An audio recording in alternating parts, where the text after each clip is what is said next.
провода, ток по рукам, телефон на все голоса говорит пока. Пора.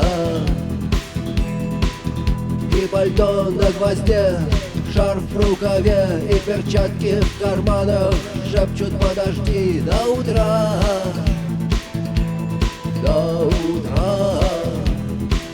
Но странный стук зовет дорогу. Может, сердце, может, стук в дверь.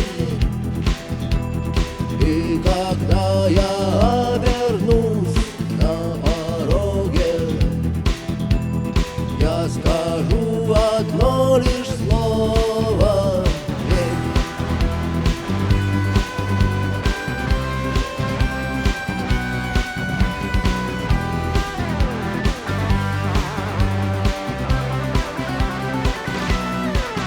И опять на вокзал, и опять к поездам, и опять проводник выдаст белье и чай.